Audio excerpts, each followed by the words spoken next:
Esti, este, which in Greek is was, is, and always shall be.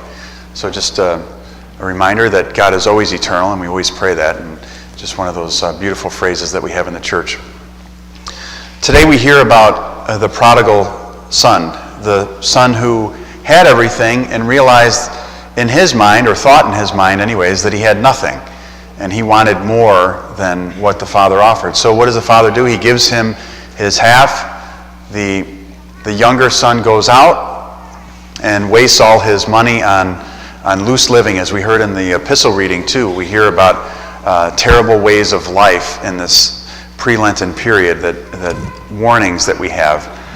So we see that he wastes all his money. He comes back to the father, and what does the father do? He sees him on the road and comes out to meet him. But many times people ask me as a priest, they say, well, how many times do I go back to someone who abuses me? And I know that everybody in their family has somebody somewhere that you don't quite get along with, and that's just kind of the way it is. And maybe it's just my end of the world, but I think after hearing many of you, I know that there's always somebody that rubs you the wrong way, whether it's in the workplace, whether it's family, whether it's friends, something that makes you say, how many times do I have to submit myself to that person to be abused? Or how many times do I have to forgive them over and over? Or how many times do I have to listen to their saclamatas, if you want to call it that, and then I have to sit there and say, yes, and I love you, and God's all forgiveness, and then people say, well, what am I supposed to do as a Christian? Well, this gospel reading is a very good example for us what we're supposed to do. We see that Christ represents the Father, and then you have the younger son and the elder son. Neither one of the sons, after you're done reading the story, knows anything about the Father. The younger one takes his inheritance, leaves, and goes and spends it and wastes it and decides he wants to work for his father as a servant. And then the older one, when he sees it, throws a fit and runs out of the house and says, this son of yours, not his brother, but this son of yours to the father, you did all this for him and I never had anything for me special. But we see that it's a reminder to us that our lives as Christians and the way we think of how we deal with people is very much we should be like the Father. And we should understand that people are going to say, give me what's mine, or not appreciate what you do offer, which is the other part of that story. So they want either everything or they don't appreciate anything. And those are the two hands of what the Father deals with. Now, God in heaven represents the Father. So who are we? We're the ones that appreciate nothing or ask for everything. And we fall in between that scale from day to day where we decide where we're going to be. But how does that help us deal with people who rub us the wrong way, if you want to call it that? Well, we're supposed to, as Christians, accept the person in repentance and forgiveness as the Father does. But what does the Father do? He knows that the Son has made a grievous error, right? But he doesn't say, you know what, I'm not giving you anything because you're going to screw up your life, you're going to drive yourself into a hole, and then you're going to come back to me on your knees and say how great I am and how right I had it. Which is maybe a speech that you got when you were a kid from your parents. Or maybe you just got it last week from your parents. You're going to mess up your life, don't do that. I told you the right things to do, I'm not giving you anything. And we try to restrict the failure or the independence.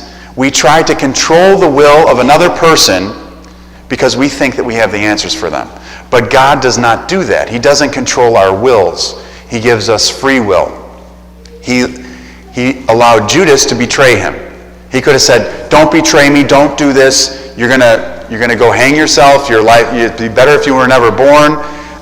You're going to mess up your life. He could have told Judas that at the Last Supper. But he doesn't. What does he do? He says, one of you are going to betray me. And it's one of you who dips your hand in the dish with me. So one of the 12 whom Christ gave communion to, he gave communion to Judas. He dips in with Christ. But Christ doesn't say, how dare you take communion, my body and blood, when you know that you're going to betray me. He doesn't do that. he allows for the free will. So in our lives, when people make mistakes around us, we can't just come as the end judgment, like we have all the answers, because obviously none of us have all the answers. Otherwise we'd be floating around and singing with the angels in church, and everybody would look up and say, oh, that person has all the answers. But as far as I checked, we're all still walking on the ground. We all still have our problems. We're all restricted by our physical body, and we're not transcendent into the kingdom of heaven as far as having angelic bodies. I mean, we're all working. We're all works in progress. So we see when someone comes to us and they say, you know what, I don't think anything you do for me is right, and they walk out, what does the Father do? He goes out and says, well, wait a second here. Do you understand what I'm doing for you? So it's very interesting that the Father, for the younger son, the one who took his inheritance, lets him go. But he's always looking out the window, waiting for him to return. He sees him at a distance, as the gospel says, which means he was looking for him from his home, but was not on the outside running after him. But when the other son who was there said, you know what, this is garbage, you've never done anything for me, and as he goes to leave, what does the Father do? He goes out after him and says, wait a second, do you understand what I'm trying to do? Do you understand your brother? Are you making the decision out of not understanding God's love or just never experiencing God's love? Because there's a great difference.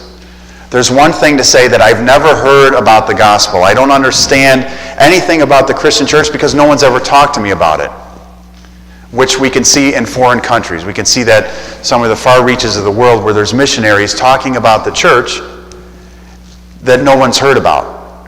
And then there's another thing for people in the church to say, you know what, I've heard the message, I don't like the message, I don't want to be told what to do, and I'm going. So when the Father goes up to him and taps him on the shoulder, it's like, do you realize what you're doing? And then we have that dialogue there with the Father and the Son. But really, how does this really tie into us is sometimes you have to let people make their own decisions. You have to let people walk away from you. You have to let people say, you know what, I want what's mine. I lent you this book that was a first edition Shakespeare, and I want it back. And you say, oh, I wasn't done reading it, but here you go. Or some people might say to you, I want you to give me the praise that I deserve. And there might be people in other parts of your life who might just be doing the wrong things over and over. Maybe it's your kids making the same mistakes. And you know what? We have to let, through prayer, through fasting, through living the life and being the example, we have to say sometimes, you know what? I'll be here if you need me. I will always be waiting. I will always be looking. But I can't run after you in every aspect of your life. And that's going to be with our friends, with our family, and many times with our co-workers, but we can't just drop the household to necessarily chase someone we know might return or we know is making the wrong decision. And the other half of that is to have those around us understand what we're offering to them, understand the love and the approach out to say, you know what, I understand that my brother came back, that he was wayward and he did all these bad things. But what does the older brother, who's supposed to be the wiser, what does he miss in this whole story? He misses something that we many times miss in our lives. And what is that simple thing? It's not about the money. It's not about the parties. It's about forgiveness. The older brother fails to see the forgiveness that he's received and that the brother is receiving from the hand of the Father. The ring that's placed on the finger. We see the rings in the marriage of the church as a sign of a covenant, a contract. We don't have vows in our church because we go back to the ancient traditions of the rings, where the rings are placed on the finger as a sign of a contract between two people. Did the son have a ring before? No. But when he comes back, the Father places a ring on his finger as this is the new beginning. This is the new forgiveness. This is the new life in God. This is the new contract. And the older brother says, he's not mine anymore. He is still dead in my eyes. So when someone comes back to you in your family, or your friends, or workers, or whoever you meet in life, and they say, you know what, I made a mistake, don't be like the older brother. Don't be the one, I don't want anything to do with you.